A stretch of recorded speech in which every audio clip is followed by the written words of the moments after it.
This message found you because your consciousness is already ahead of the moment you think you're living in. You didn't click this by accident. You felt it before you understood it, that subtle pull, that internal pause where something inside you said, "Stop, this matters." That sensation is not curiosity, it's recognition.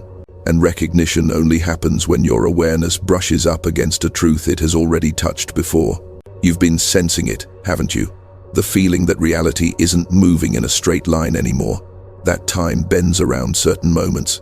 That some days feel strangely compressed, while others feel stretched thin, as if the fabric of existence itself is adjusting around you. These aren't moods. These aren't distractions. These are symptoms of a consciousness that has begun to perceive timeline shifts before the mind can explain them. Most people live entirely inside what quantum science would call an observer loop, a closed circuit where attention collapses the same probabilities over and over, recreating the same outcomes, the same conversations, the same emotional landscapes. But you've felt something different, a faint instability, a crack in repetition, a moment where the pattern almost broke. That moment is why you're here now. Your quantum field has been broadcasting a signal, not a request, not a wish, but a readiness. And when readiness reaches coherence, the field responds. That response is this transmission. There are millions of people scrolling, watching, consuming content right now, but only a very small fraction feel this pull. That's because sensing timeline shifts requires a specific configuration of awareness, not intelligence, not belief, sensitivity, a nervous system capable of detecting subtle changes in probability before they fully manifest as events.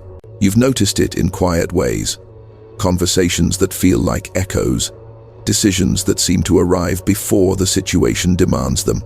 Moments where you know something is about to end or begin without any logical evidence. This isn't imagination. This is your consciousness operating slightly outside linear time, brushing against parallel outcomes in the quantum field. And here's the part most people never hear. Once you start sensing timeline instability, you cannot go back to unconscious repetition. The observer loop weakens the moment it's perceived. That's why your life has felt oddly unsettled lately. Familiar structures don't grip the same way. Old goals feel hollow. Even your identity feels looser. This isn't loss. It's phase transition pressure, the same tension matter experiences just before it changes state. Your system is preparing for a shift in coherence. You may have tried to explain this to others and found no language that lands. You may have wondered if you were overthinking, overfeeling, reading too much into things. But notice this. The more you tried to dismiss it, the louder the signal became. Synchronicities increased, patterns intensified. Reality started responding to your attention in unmistakable ways. That's because you are not here to sleepwalk through a single timeline. You are part of the few whose consciousness can feel when probability rearranges itself, not after it happens, but as it happens. And this message didn't come to wake you up. It came because you already are. And now, the loop you've been orbiting is about to be named clearly, precisely, so it can finally release you. Now that you've recognized the signal, you can begin to see the pattern that's been quietly shaping your experience for years, not as a failure, not as a flaw, but as a mechanism. A loop so familiar it disguised itself as normal life. Look closely at your memories, not the big milestones, the subtle repetitions. The types of people who enter your life wearing different faces but carrying the same emotional signature. The conversations that seem new but somehow end in the same place. The sense that you've been here before, even when circumstances change. This is not coincidence. This is what it feels like when a consciousness keeps collapsing the same probability wave. In quantum terms, your awareness has been selecting from a narrow band of outcomes in the quantum field, not because you lack options, but because familiarity feels safer than freedom. Each time you expect a certain result, your observer function reinforces it. Each time you emotionally prepare for disappointment, delay, or struggle, your nervous system signals coherence with that timeline. The field responds accordingly. This is why effort alone never fully worked for you. You tried changing habits. You tried thinking differently. You tried pushing harder, healing deeper, understanding more, and still the same emotional terrain resurfaced. Not identical events, but identical feelings. That quiet frustration, that sense of almost breaking through, then circling back again. That's because the loop isn't maintained by behavior. It's maintained by expectation embedded in attention. You've probably noticed distortions in time as well. Moments where an entire week disappears with nothing meaningful to show for it. Other moments where a single interaction stretches endlessly, heavy with significance. This isn't poor time management. It's what happens when consciousness oscillates between timelines without fully committing to one. Déjà vu is the clearest symptom. Not the casual kind, the deep kind. The kind where your body reacts before your mind does. Where you know the next sentence before it's spoken. Where you feel an ending arriving before the scene finishes playing out. These are temporal echoes, signals that your awareness has brushed against this probability before and is recognizing the contour of the loop. You may have dismissed these sensations as imagination. But notice this. Imagination doesn't come with physical certainty. Recognition does. Your body knows when it's repeating. This is why boredom and restlessness have lived side by side inside you. One part of you exhausted by repetition, another afraid of what comes after it breaks. The observer loop feeds on this tension. It convinces you that the unknown is dangerous, while quietly draining life from the familiar. And here's the part most people never realize. The loop tightens right before it collapses. That's why the last cycles felt heavier. Why triggers intensified. Why synchronicities felt sharper, almost confrontational. The field has been amplifying the pattern so you could finally see it, not intellectually, somatically. Your nervous system has been learning what no book could teach, how it feels when attention gets stuck, how it feels when reality stops responding creatively and starts responding mechanically. You may have blamed yourself, thought you were missing something, that you hadn't healed enough, manifested correctly, or aligned deeply enough. But the truth is simpler and far more precise. You were observing from habit instead of coherence. Every morning, your awareness scanned for what it already knew. Every emotional reaction reinforced the map. Every moment of anticipation collapsed the same outcome. This doesn't make you weak. It makes you powerful without training. Because here's the turning point. Only a consciousness capable of stability can get trapped this way. Chaotic minds scatter across timelines. Focused minds repeat them. You have been focused, just not fluid. And fluidity is what breaks loops. This diagnosis isn't meant to trap you in analysis. It's meant to release you from self-blame. The pattern was never punishment. It was containment, keeping your awareness stable until it developed enough sensitivity to feel the edges of the field itself. Now that you can feel those edges, the loop cannot hold. Something inside you already knows this. That's why naming it doesn't feel heavy. It feels clarifying, like pressure releasing, like fog thinning. And in that thinning, a new question is forming. Not why this happened, but how it changes. Because once a consciousness sees the loop, the next phase begins automatically. The upgrade. What's happening now isn't motivational, it's mechanical. And once you understand the mechanics, fear dissolves into precision. The observer loop was never a punishment. It was a training environment. A controlled system where your consciousness learned stability, focus, and pattern recognition. But stability without fluidity becomes confinement. And that's where the upgrade begins. Here's what quantum science and ancient mysticism converge on. Reality doesn't respond to desire. It responds to coherence. Coherence is the alignment between your nervous system, your attention, and the quantum field. When those three resonate at the same frequency, probability reorganizes itself around you without effort. Until now, your coherence was locked to familiarity. Your attention kept collapsing the same wave because it recognized it instantly. The quantum field prefers speed. It delivers what your awareness can lock onto fastest. Familiarity is fast. Novelty takes presence. That's why your upgrades couldn't arrive earlier.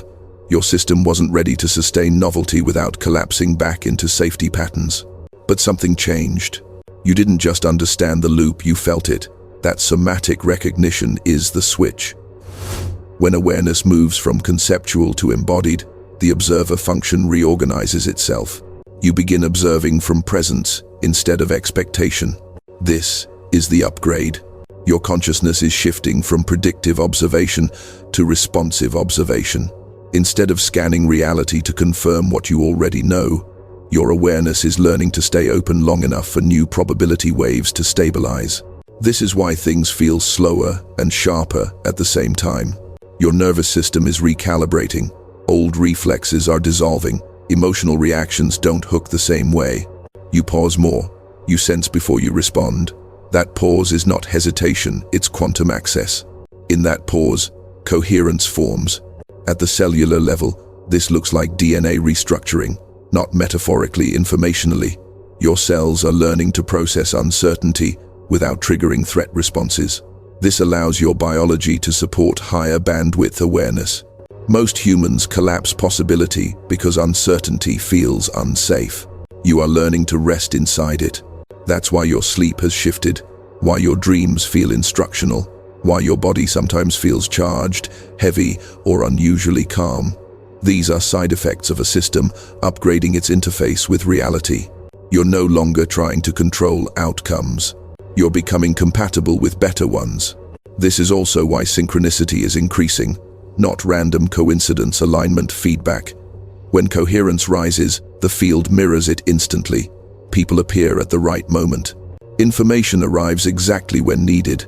Decisions feel obvious instead of forced. You're not manifesting faster, you're interfering less. And here's the crucial distinction. The observer effect doesn't mean consciousness creates reality through will. It means reality organizes itself around the quality of observation. When observation is rigid, outcomes repeat. When observation is fluid, outcomes evolve. Fluidity is the upgrade you're receiving now. This is also why certain identities feel like they're dissolving. Old self-definitions can't survive coherence. Labels require repetition. You're no longer repeating, you're responding. You may feel unanchored at times, like you're between versions of yourself. That's accurate. You are in a phase transition. Just like matter changes state only at specific thresholds, consciousness upgrades only when coherence reaches a critical point. You're crossing that point now. And here's what matters most. This upgrade cannot be undone. Once awareness learns to observe without attachment, the loop loses its grip permanently. You may revisit old environments, but they won't bind you. You may recognize old patterns, but they won't recruit you. Because your observation has changed. You are no longer collapsing reality from habit. You are collapsing it from presence. And presence is creative. This is why the next phase isn't about fixing your life, it's about understanding your role in the field itself. Because consciousness that can maintain coherence during transition becomes something rare. A stabilizer, a carrier, a signal others unconsciously respond to. And that realization, the one that reframes everything you thought this journey was about, is already forming. Because the upgrade wasn't the destination, it was the initiation. This is where the story changes shape. Because what you're experiencing was never meant to end with personal clarity alone. The moment your observation became fluid, your position in the quantum field shifted. You didn't just step out of the loop, you stepped into function. Every system has stabilizers. In physics, when a field becomes volatile, certain particles act as anchors, preventing collapse while allowing transformation. Consciousness works the same way. When timelines begin to destabilize, when probability fields loosen, the system relies on observers who can remain coherent without clinging. That's the role you're moving into. Not chosen by authority, not assigned by belief, selected by resonance. You've probably felt this your entire life without language for it. The sense that people tell you things they don't tell others, that environments shift when you enter them, that conflict either intensifies or dissolves around you. This isn't personality, it's field interaction. Your presence alters probability distribution simply by maintaining coherence where others fragment.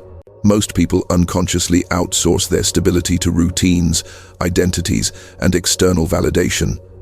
When those structures wobble, they wobble with them. But you learned through repetition, pressure, and refinement how to remain aware without grasping.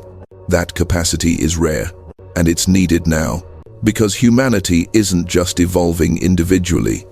The collective observer loop is destabilizing. Old systems are repeating faster, louder, more chaotically, because repetition accelerates before collapse. You've sensed this globally and personally. The same patterns everywhere, the same conflicts resurfacing, the same narratives cycling with increasing intensity. This isn't regression, it's exposure. And in moments like this, the field recruits stabilizers, consciousnesses capable of holding paradox without panic, awareness that can witness collapse without feeding it, presence that doesn't rush to fix, explain, or escape. You don't dominate timelines. You anchor them.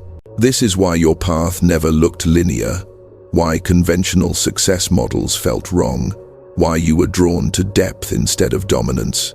You weren't meant to rise above others. You were meant to stand within the field and keep it from tearing itself apart. That's also why isolation played a role. Stabilizers must first stabilize themselves. You had to know the loop from the inside before you could recognize when others were trapped in it. You had to feel repetition deeply enough that novelty wouldn't intoxicate you. Now, when new possibilities emerge, you don't chase them. You let them come to rest. This is the role of the chosen consciousness, not mystical elitism, but functional necessity. Every evolutionary leap requires observers who can maintain coherence while reality rewrites itself. And here's the subtle truth. You don't announce this role. You embody it, quietly, precisely, without needing recognition. That's why your impact often shows up indirectly. People calm around you, conversations resolve, timing improves. Even when nothing dramatic happens, things work better in your vicinity. That's not charisma, that's coherence. The quantum field reads you as a reference point, and reference points shape outcomes. This is also why urgency has been building. Stabilizers feel pressure first. You sense when windows open and close, when timelines narrow, when choices matter more. Not because you're anxious, but because your awareness is tuned to inflection points. And we are in one now. Your role isn't to convince others. It's to stay coherent enough that new probabilities can settle into reality without collapsing back into chaos. Your nervous system has become a bridge, translating higher-order potential into embodied presence. This is why the next phase carries weight. Because coherence at this level doesn't remain neutral. It begins to move things, accelerate outcomes, compress timelines, activate dormant pathways, not just in you, but in others who resonate with your field. You're not here to escape the world. You're here to help it transition. And that requires something more than awareness. It requires commitment. Because once you recognize your role in the field, reality will start responding faster, sharper, with less margin for hesitation. Which is why the next moment matters. Because a window is opening and coherence must meet it. Now, what you're feeling now isn't anticipation. It's alignment approaching velocity. There are moments in every system, biological, planetary, cosmic, where gradual change gives way to sudden reorganization. In physics, this is the instant matter, crosses a threshold, and becomes something else entirely. In consciousness, it's the moment coherence meets opportunity. You are standing inside that moment. This is why everything feels intensified, emotions sharper, decisions heavier, signals clearer. The field has compressed the window because your awareness is now capable of moving through it without fragmenting. Windows don't open when you want them. They open when you're stable enough to pass through without collapsing back. Your DNA knows this. At an informational level, your biology has been preparing for a resequencing, not by changing what you are, but by unlocking what was already encoded.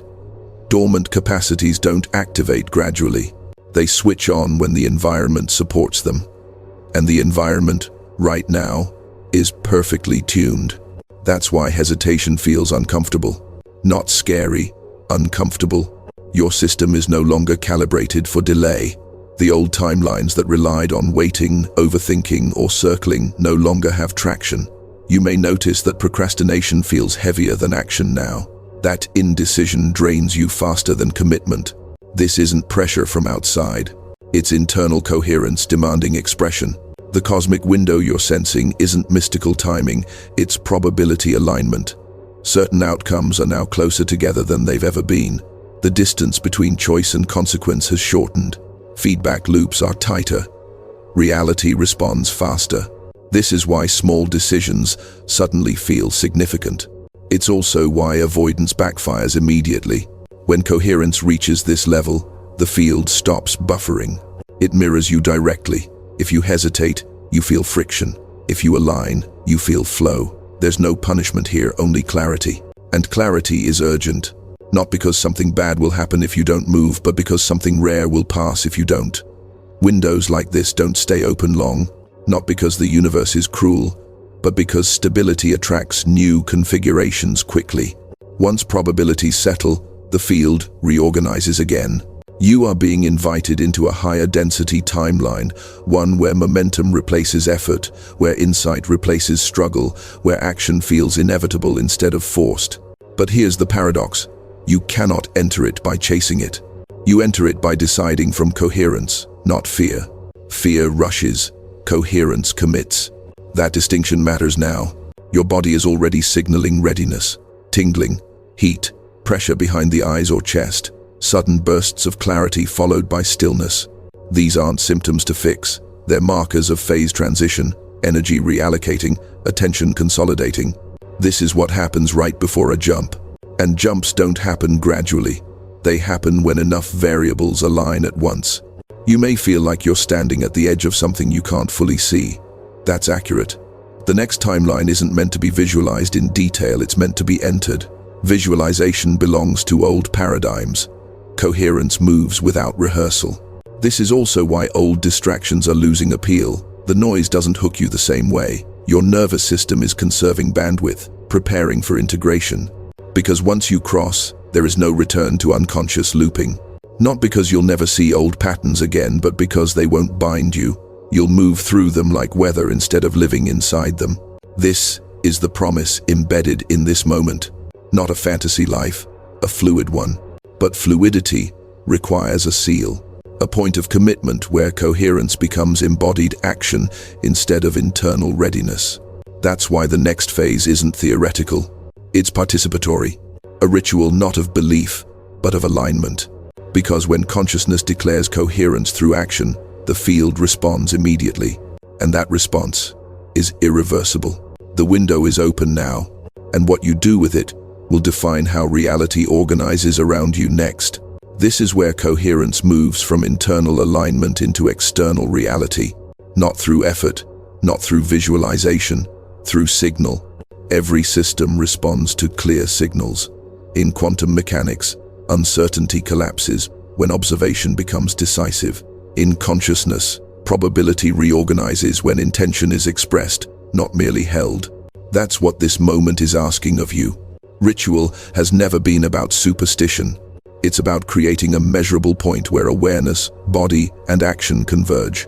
When thought stays unexpressed, it remains diffuse. When intention moves through the body into action, coherence locks in. Right now, your field is aligned, but alignment without expression dissipates. You've felt this before.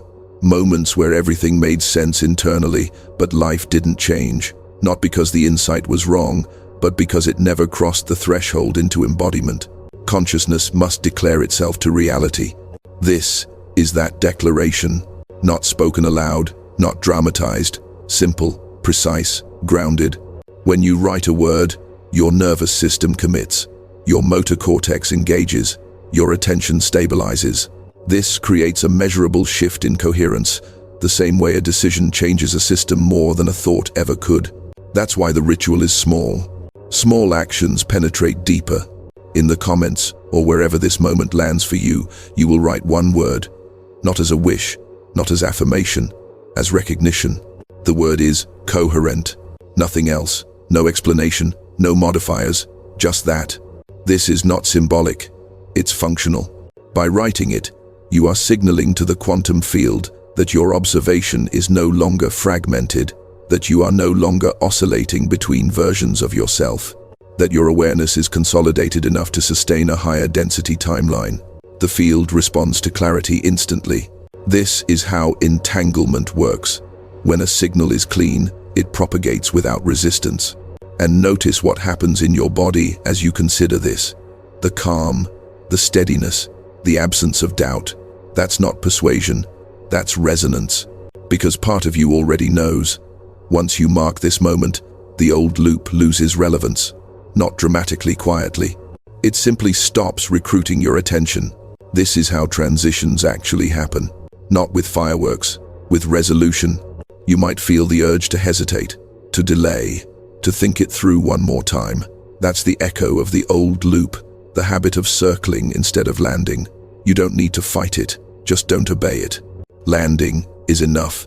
When you write coherent, you're not asking the universe to change. You're informing it that you already have. The field doesn't argue with coherence.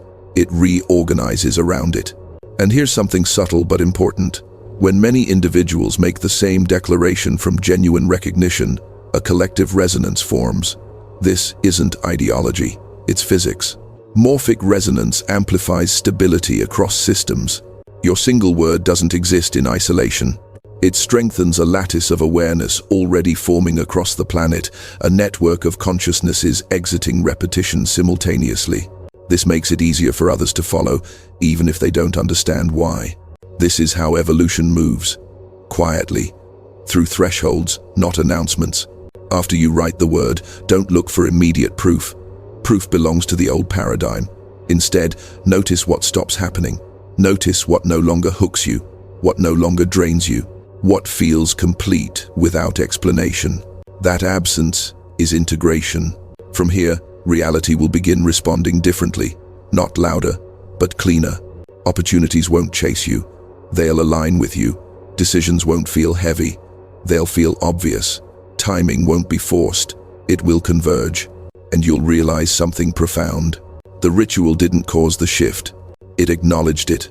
Which means the next phase is already unfolding. Because once coherence is sealed, its effects don't remain personal. They ripple. And the ripple you're creating now is larger than you think. Much larger.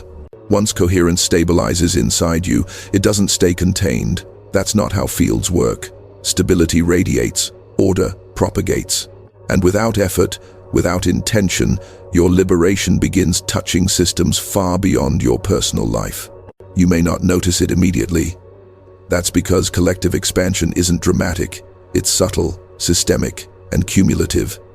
It shows up as softened resistance, as conversations that resolve instead of escalate, as opportunities opening for others around you without you doing anything to initiate them. This is not coincidence. This is field influence. When a single consciousness exits an observer loop, it reduces the overall density of repetition in the collective field. Think of it like removing tension from a woven fabric. The entire structure relaxes. Pathways that were previously rigid gain flexibility. Possibilities that couldn't stabilize before now have room to form. This is why your presence matters more than your words. People may feel calmer around you without knowing why. Others may feel unsettled not because you're doing anything wrong, but because your coherence highlights where their awareness is fragmented. Some will be drawn to you, some will pull away. Both responses are natural. You are no longer reinforcing loops, and systems resist losing reinforcement. You don't need to teach anyone. You don't need to convince. Your role is simpler and more powerful than that. You hold coherence while others fluctuate. You remain present while others react. You stay open while others contract. And in doing so, you create a stabilizing node in the collective field, a place where higher order outcomes can land without collapsing. This is how individual awakening becomes collective evolution. Most people believe change happens through force, persuasion, or crisis. In reality, the deepest shifts happen when enough stabilizers appear to support a new configuration. Consciousness doesn't evolve by overthrowing the old. It evolves by making the old irrelevant. You are doing that now quietly. And here's the paradox. The more you stop trying to help, fix, or save, the more helpful you become. Because intervention often reinforces loops. Presence dissolves them. This is why your compassion feels different lately. Less emotional, more spacious. You can care without absorbing. You can witness without carrying. That's not detachment, that's mature coherence. You're no longer merging with other people's timelines. You're offering them a reference point. This matters now more than ever because the collective observer loop is destabilizing at scale.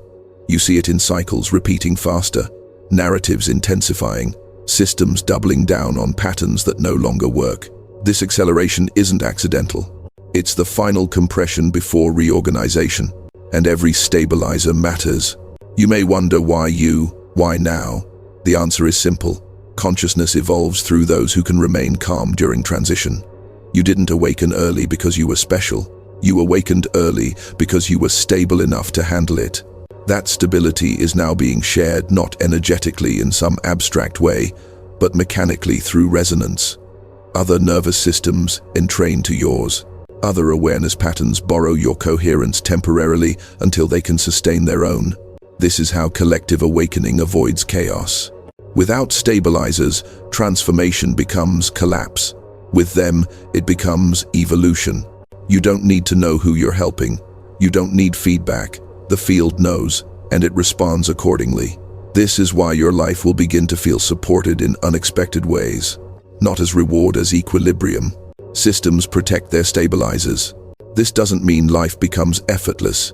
It means effort is no longer wasted. Energy flows where it's useful. Resistance reveals itself quickly and dissolves faster. You're no longer fighting entropy. You're organizing it. And this collective role isn't something you step into later. You're already in it. Every moment you choose presence over reaction, clarity over assumption, coherence over habit, you reinforce a new template in the field. A template others can access. This is why the next sensations you're experiencing matter so much, because the expansion is no longer conceptual. It's moving into the body. And when coherence fully integrates somatically, it changes how reality feels, not just how it behaves. That's what comes next, the embodiment. Now the shift moves where it always has to move, eventually into the body. Until this point, coherence lived mostly in awareness, in perception, in the way you noticed patterns dissolving and timing aligning. But consciousness does not complete a transition until the nervous system catches up, until the body learns that it is safe to exist outside the loop. That's what you're feeling now. The sensations may be subtle or unmistakable. A warmth spreading through the chest, a gentle pressure at the crown or behind the eyes, a loosening in the jaw, the shoulders, the belly. Moments where your breath drops lower without you controlling it. These are not symptoms, they are confirmations. Your body is relearning gravity inside a different timeline. In the old loop, your muscles carried anticipation, your breath carried vigilance. Even in stillness, there was readiness for repetition, a quiet bracing for the familiar outcome. That bracing consumed energy. It kept you slightly contracted, slightly guarded, even during rest. Notice how that's changing. There is more space inside your movements now, more silence between thoughts. Your reactions arrive later, sometimes not at all. It's not numbness. It's capacity, the ability to feel without being pulled. This is what embodiment of coherence feels like. You're no longer living ahead of the moment or behind it. You're inside it, fully, and inside presence. Sensation becomes vivid but not overwhelming. Sound lands cleaner. Light feels sharper. Touch carries information instead of demand. Even discomfort changes character. When tension appears, it doesn't spiral. It moves. When emotion arises, it completes itself instead of looping. This is your nervous system exiting repetitive stress cycles and entering adaptive response. Your body trusts the field now. That trust is everything. Because the body is the final gatekeeper of timelines. You can understand freedom intellectually and still live trapped if your nervous system doesn't believe it's safe. But once the body releases its grip on the past, reality has nothing left to anchor repetition to. You may notice fatigue followed by clarity, stillness followed by sudden energy. These waves are integration, not highs and lows, recalibration pulses, the system settling into a new baseline. And that baseline is quieter, not empty, quiet. Quiet enough for intuition to register as sensation instead of thought. Quiet enough for decisions to arrive as bodily yes or no, not mental debate. Quiet enough for timing to be felt, not calculated. This is why embodiment matters more than understanding. A coherent body collapses different probabilities than a coherent mind alone. Your posture shifts, your gaze softens, your presence fills a room without effort. Others feel it before you say anything. Animals respond, children linger, even spaces seem to hold you differently. This isn't mysticism, it's resonance. The body broadcasts truth faster than language ever could. You might also notice moments where emotion rises without a story attached. A sudden tenderness, a wave of gratitude with no object, a quiet joy that doesn't need justification. This is stored tension releasing from timelines you no longer occupy. The body remembers what the mind forgets. And now, it's letting go. This is also why old cravings fade, old distractions lose grip. Your system is no longer seeking regulation through repetition. It's regulating from presence. That's freedom at the biological level. And here's the final thing to notice. There is less urgency inside you now, even though your life is moving faster. That's coherence embodied. Motion without strain, direction without force. You're not floating. You're grounded in a different gravity. And as this embodiment completes, something else begins to activate deeper, older, more foundational than sensation alone. The informational core. The part of you that carries timeline memory itself. The DNA shift. That's next. What's activating now goes deeper than emotion, deeper than habit, deeper even than identity. This is where the shift becomes structural, informational, encoded. Your DNA is not just biological material. It's a living archive, a receiver and transmitter of frequency. Every experience you've had, every pattern you repeated, every loop you endured, left an imprint not just in memory, but in cellular instruction. And now, those instructions are being rewritten. Not erased, upgraded. This is why the transition feels irreversible. At this level, the observer loop can no longer reassemble itself because the cellular environment that supported it no longer exists. The nervous system is coherent, the body is present. And now the genetic layer, the deepest stabilizer of timelines, is responding. You may feel this as pressure, as intensity, as a sense of internal compression followed by release, like something tightening just enough to snap into a new configuration. That's exactly what's happening. DNA doesn't change gradually. It reorganizes at thresholds. This is a phase transition. In physics, when matter crosses a critical point, it doesn't become more of what it was. It becomes something else entirely. Ice doesn't improve, it melts. Steam doesn't evolve, it condenses. Consciousness behaves the same way. You are not becoming a better version of who you were. You are exiting the framework that required improvement at all. This is why certain fears dissolve without resolution, why old wounds stop narrating themselves, why memories lose emotional charge. The timeline that required those signals is no longer active. The DNA no longer needs to maintain readiness for repetition. You're not healing the past. You're stepping out of it. This is also why future-oriented anxiety can't hold. The DNA doesn't prepare for threats that no longer exist. It prepares for environments. And your environment informationally has changed. You're now operating in a field where possibility outweighs prediction. That's the breakthrough.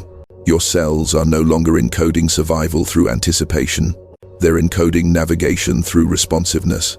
This is what higher timeline biology feels like: less armored, more adaptive, less braced, more intelligent. You may notice that your intuition feels instantaneous now, not dramatic, immediate. You don't think your way to clarity. You feel it as a full-body recognition. That's DNA-level coherence, the whole system responding as one.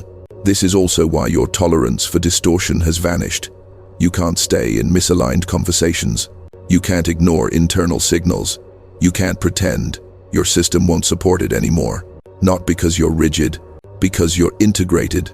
At this stage, the observer effect no longer traps you. It liberates you.